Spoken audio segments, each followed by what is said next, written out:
Magandang umaga po sa inyo lahat. Muli tayo po ay narito para mangaral ng salita ng Diyos. Naniniwala po tayo ng salita ng Diyos. Pag napakinggan po natin, tayo po ay hahamunin at kakausapin ng Panginoon. Ang ating pag-uusapan po ngayong umaga ay patungkol sa Everlasting Father. Yan po yung ating pambagat o tema ngayon sa buwan ng October. At makikita po natin yung talatang ito, yung salitang Everlasting Father in Isaiah chapter 9 verse 6. Sabi po ng Bible, "For unto us a child is born, unto us a son is given, and the government shall be upon his shoulder, and its name shall be called Wonderful Counselor, the Mighty God, the Everlasting Father, and the Prince of Peace." Ibig sabihin, ito po ay pinapaalala sa atin kung sino ang tinutukoy sa talata chapter 9 ng Isaiah verse 6. Tayo po ay manalangin. Manaming Diyos Ama, salamat po sa umagang kay ganda at ngayon po ay mag-aaral po kami ng iyong salita. Pangunahan at gabayan mo po kami. Nawa maintindihan po namin ang mensahe ng iyong salita at patuloy kang kumilos at mag-usap. Nawa ipaalala mo sa amin ang iyong salita ay patuloy na gumawa at sa buhay po namin at sa iyo namin naalay ang pag-aaral na ito. Naway makapagbigay po kami ng saya at kaluguran sa gagawin po namin ngayong umaga. Ito pong aming dalangin sa tanging pangalan ng Panginoong Hesus. Amen at amen. At ang pag-uusapan po natin ngayong umaga ay yung characteristic of a good father, the everlasting Father. Ibig sabihin yung katangian ng mabuting ama. Ang Everlasting Father, yung walang hanggang Ama natin bilang mga Kristyano. Yan po yung ating pag-uusapan po ngayong umaga. At makikita po natin, may mga ilang babanggitin tayo na katangian ng mabuting Ama na nasa langit. Una, a good father cares and watches over his children.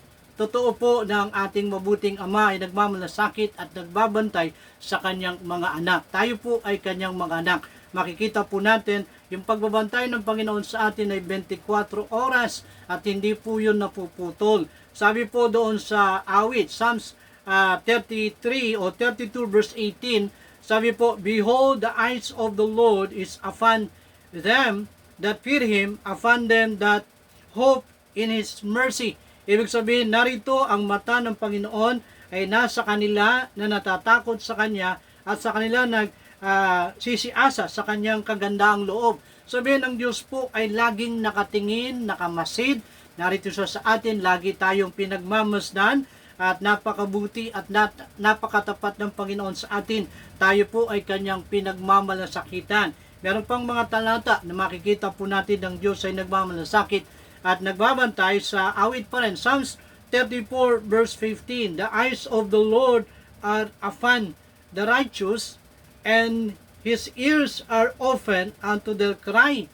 Ang mata ng Panginoon ay nakatitig sa mga matuwid at ang kanyang pakinig ay nakabukas sa kanilang daing. Napakapalad po natin, ang mata ng Panginoon ay hindi niya inaalis at yung kanyang pandinig ay laging nakatuon sa atin. At handa siyang tumulong, handa siyang magmalasakit kasi mahal niya tayo at anak niya po tayo. Yun po yung klaseng ama na ating sanampalatayanan at tinanggap sa puso natin. A good father cares and watches over his children. Yung binabantayan po tayo palagi. Hindi po siya umalis, hindi po tayo iniiwan ng Panginoon. Pangalawang katangian ng mabuting ama, a good father provide us with our needs. So, ang mabuting ama na tinanggap natin, yung everlasting Father, siya po yung nagbibigay ng ating pangangailangan. God will give us what we need according to His what?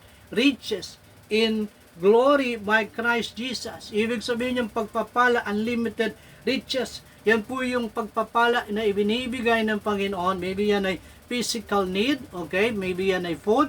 Yan po, ganun po kabuti ang Panginoon kasi yan ang pangako ng Panginoon. Meron siyang unlimited riches, unlimited blessing na ibibigay sa atin kasi yun po, dahil tayo po ay Kanyang anak, hindi niya tayo gugutumin bilang Kristyano. Never po nagpabaya ang Diyos sa pamilya ko, maybe sa inyo, maybe sa lahat ng mga Kristyano. Totoo po yan, hindi po sinungaling ang Panginoon sa ating bilang Kristyano, wag lang tayong makalimot na unahin siya. Laging promise ng Panginoon sa atin sa Matthew 6:33, very familiar yung seek ye first the kingdom of God and His righteousness, and all these things shall be added unto you. Napakasarap panghawakan yung pangako ng Panginoon na tayo, pag inunan natin siya, lahat ng mga kailangan natin, ibibigay ng Panginoon, kasi pangako yan. Yung pangako ng Panginoon hindi niya sinisira. Lahat ng needs natin ibibigay ng Panginoon. At ayan po yung pangako, unlimited riches, unlimited blessing ang ibibigay ng Diyos natin na nasa langit. Kasi kung tayo po yung magiging matapat, sunurin, hindi tayo pababayaan ng Panginoon. Number 3, nakatangian ng mabuting Ama na nasa langit.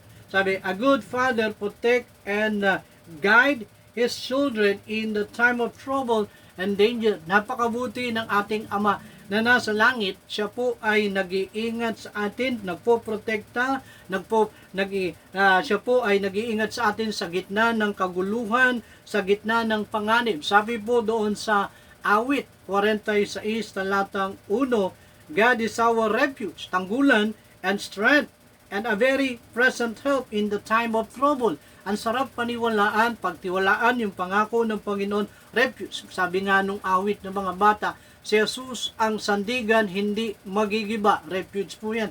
Tanggulan po natin at lakas at sumasaklolo sa gitna ng kaguluhan. Kung walang sumasaklolo sa iyo, ang Diyos ang sasaklolo sa iyo sa gitna ng panganib, sa gitna ng kaguluhan. Subok na po yung kabutihan ng Ama na nasa langit na hindi tayo iiwan at pababayaan. Pang-apat po, a good father gives comfort and peace to his children. Napakapalad natin sa gitna ng kaguluhan, sa gitna ng mga trahedya. Siya po ay nagbibigay ng kaaliwan at kapayapaan sa buhay natin. Amen. Huwag kayong madismaya, huwag tayong matakot. Sabi po doon sa Matthew chapter 11 verse 28, come unto me all ye that labor and heavy laden, and I will give you rest. Sabi, magsilapit kayo sa akin at bibigyan ko kayo ng kapahingahan. Napakapalad natin, yung kapahingahan ay nanggagaling sa Panginoon, ang kapayapaan ay nanggagaling sa Panginoon, hindi sa barkada, hindi sa pera, kundi sa Panginoon. A good father gives comfort and peace to his children. Nalulungkot ka ba? Lumapit ka sa Diyos, magtiwala ka sa Diyos, at Kanya kang tutulungan. Isa pang talata sa John chapter 14, verse 27, peace I live with you, my peace I give unto you, not word giveth, give unto you. Let not your heart be troubled, neither let be afraid. Napakapalad natin, yung kapayapaan hindi natin binili, ibinigay at iniwan ng Panginoon sa atin. Yung kapayapaan ibinibigay ng sanlibutan ay panandalian, pero yung binibigay ng Panginoon sa atin ay forever. Kaya nga huwag tayong matakot, huwag tayong maglumihanan, kasi meron tayong kasamang nagbibigay ng kaaliwan at kapayapaan sa gitna ng kaguluhan. Napakasarap sumandal, magtiwala sa Panginoon, kasi ang Diyos natin ay laging nandiyan. Number 5, a good father knows what is best for us. Napakapalad natin, alam ng Diyos kung ano ang pinakamahusay at magandang bagay para sa atin. Amen? Yan po ang katangian. Meron ng Panginoon. He knows everything about us. Our weakness, alam ng Panginoon yan. Kaya nga, huwag tayong magtataka kung may mga problema, alam ng Diyos yan. Nandyan. Basta sabi nga ng Bible, just learn to wait and trust sa Panginoon. Sabi po ng Bible sa Proverbs chapter 3 verse 5, trust in the Lord with all thy heart and lean not unto thy own understanding. Tayo po ay magtiwala ng buo, kompleto sa Panginoon, at huwag manangan sa ating sarili. And then sa verse 6, in all thy ways acknowledge Him and He shall direct thy path. No, lahat ng ating gagawin ay pagkatiwala natin, lahat ng ating lakad ay ibigay natin at ituturo ng Diyos ang tamang daan para hindi tayo maligaw, para hindi tayo malito, para hindi tayo manghina. Ang Diyos ang magtuturo ng daan sa atin. Basta magtiwala lang tayo at sumunod, hindi tayo pamamayaan ng Panginoon. Sabi nga ng Bible, lahat na nagtitiwala at umaasa sa Diyos ay magtatagumpay. Naniniwala ka ba sa pangako na meron ng Panginoon? Kasi everlasting Father yan eh. No, Heavenly Father natin yan. Hindi ka dapat madismaya, hindi ka dapat matakot kasi ang Diyos ay laging nakikinig sa atin, nagbabantay sa atin. Then number 6, a good father forgive his children when they make a mistake. Sabihin, ang mabuting Ama na nasa langit, kapag tayo po ay nagkamali o nagkasala, tayo po ay kanyang patatawarin. Napakapalad sa dami ng atraso natin, sa dami ng ating pagkakamali. Yung Heavenly Father, yung Everlasting Father ay nagpapatawad sa ating mga kasalanan. Basta be honest, don't lie or deny your mistake. Wag mong itago ang iyong kasalanan sa harapan ng Panginoon, di ba? Yan po ang maganda, no? Huwag nating i-deny, huwag nating itago yung kasalanan natin sa Panginoon. Kasi yun ang pipigil sa atin para hindi tayo sagutin ng Panginoon. Sabi doon sa awit, si 66 verse 18, ano? Sabi nga, kung pinakukundanganan ko yung aking kasalanan, hindi ako papakinggan ng Panginoon, no? Hindi ka papakinggan, hindi ka pasasagutin. Yun yung hindi maganda, no? Pero salamat sa Panginoon, sabi doon sa unang 1 John 1:9, if we confess our sins, He is faithful and just to forgive us our sins and to cleanse us from all unrighteousness. Napakapalad natin kung ang tayo nagkamali, Krisyano, ang Diyos natin ay nagpapatawad at naglilinis. Paano kung ang Krisyano pag nagkamali ay paparusahan na kagad or tatanggalin dito sa lupa? Wala na, maubos na tayo. Pero praise God, bilang Krisyano, napakabuti ng Diyos. Kahit anong dami o laki ng ating pagkukulang, siya'y tapat na tayo patatawarin at lilinisin. Baka maging honest ka lang at huwag mong babalik-balikan yung kasalanan, yung pagkakamali na ginawa mo. Say sorry. Dapat be serious sa paghingi ng tawad. Be sincere sa paghingi ng tawad. Kaya a good father forgives his children when they make a mistake. Amen? And then number 7, a good father hear his children. Sabihin, napakabalad natin, merong Diyos na a good father heal his children. Sabihin, ang mabuting Ama na nasa langit ay nagpapagaling ng karamdaman. Amen? No, hindi lang sumasagot, kundi nagpapagaling. A good father heal his children. Kung may sakit tayo o karamdaman, sabi nga ng Bible, Jeremiah chapter 33 verse 3, call unto me, and I will answer thee, and show the great mighty things which thou knowest not. Sabihin, may karamdaman ako bilang lingkod ng Panginoon, maybe kayo, meron ding karamdaman, pero hindi tayo mawala ng pag-asa. Ang pinakamagaling at mahusay na doktor ay si Kristo, ang Panginoon natin. Kaya nga, a good father heal his children. Naniniwala ka ba sa milagro? Naniniwala ka ba ang Diyos ay gumagawa ng himala? Ilapit natin, anumang karamdaman meron ka, give it to God, leave it to God. Yun po ang maganda sa Panginoon. Siya po ay nakikinig at nagpapagaling ng ating karamdaman. Basta makiusap lang po tayo. Hindi po natin inuutusan ng Panginoon sa gagawin niya sa atin. Tayo po ay nakikiusap na tayo tulungan, pagalangin. Kung lulubin ng Panginoon, gagawa siya sa buhay natin. Basta magtiwala lang tayo sa Panginoon. And then number 8, a good father will come to take his children.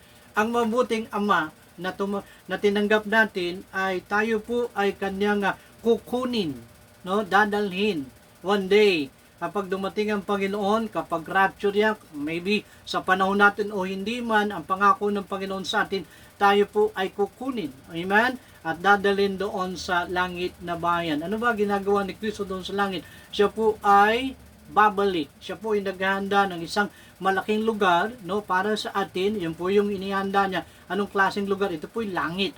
Langit na para sa atin. Sabi niya nga, I will come again. Para kanino ba siya babalik? Para sa atin. Naghahanda siya. Any moment, anytime, babalik si Kristo para tayo'y kunin. Maganda kasi yun po yung Heavenly Father. Sasama na tayo dun sa langit na kung saan makikita na natin ang personal ng Panginoon, no? Ang mga taong kumilala sa Panginoon, makikita natin, magkakaroon ng rejoicing, magkakaroon ng reunion pagdating natin sa langit. Sila po'y kinuha na, nandun na sa langit. Tayo din kukunin ng Panginoon. A good father will come to take his children. Amen? And then number 9, a good father will reward the children who work hard and serve Him. Napakapalad natin sa langit, meron palang reward na tatanggapin yung mga mananampalataya na nagpagal, nagsipag, naglingkod para sa Panginoon. Tandaan po natin, ang langit ay para sa atin. Pagdating natin sa langit, kung tayo po'y nagsipag, nagtrabaho, naglingkod, kahit wala nakakakita, meron tayong crown. Amen? Sabi nga ng ating pinag-aralan, no cross, no crown, no fame, no gain. Sabihin, kung gagawa ka rin lang naman para sa Panginoon, para hindi ka malugi, para hindi masayang lahat ng gagawin natin dito sa lupa, ay dapat seryoso ka, totoo ka, para hindi masunog, para pagdating natin sa langit, kung yan ay totoo, may crown ka. May reward kang ibibigay ang Panginoon sa iyo. Kaya nga dapat maging tapat tayo bilang lingkod ng Panginoon. Yan po ang hamon sa atin ng Panginoon. Itong attributes of God ng ating Amang nasa langit, nagpapaalala sa atin ito tungkol sa kanyang pagmamahal. Amen? Ito po yung nagpapaalala sa atin yung attributes of God bilang Ama natin, para ipakilala yung kanyang pag-ibig sa atin. Totoo, He is loving, and then He is kind, He is faithful, He is compassionate, He is merciful, He is righteous, He is caring and good God. Yan po ang gusto ipaalala ng Diyos sa atin kasi mahal niya tayo. Kaya nga bilang Kristiyano, huwag tayong magpapanik, don't panic, don't worry, don't be afraid, you're not alone. Amen? Meron tayong Amang nasa langit na nagmamalasakit, tumutulong sa atin kasi anak niya tayo at mahal niya tayo. Nawa itong ating pag-aaral ay nakatulong ng malaki sa atin, nagpaalala sa atin bilang Kristiyano na mahal tayo ng Panginoon. Tayo po'y manalangin na manaming Diyos Ama, salamat po sa inyong salita, salamat po sa inyong paalala, tunay na kami ay inyong pinagpala sa aming mga natutunan at narinig. Itong aming napakinggan ay magsisilbing gabay, pagkain ng aming kaluluwa. Nawa itong aming narinig para maging kapakinabang ay apply po namin sa aming buhay. Maraming salamat po. Ito pong aming dalangin sa tanging pangalan ng Panginoong Jesus. Amen at amen. God bless po sa inyong lahat at magandang umaga.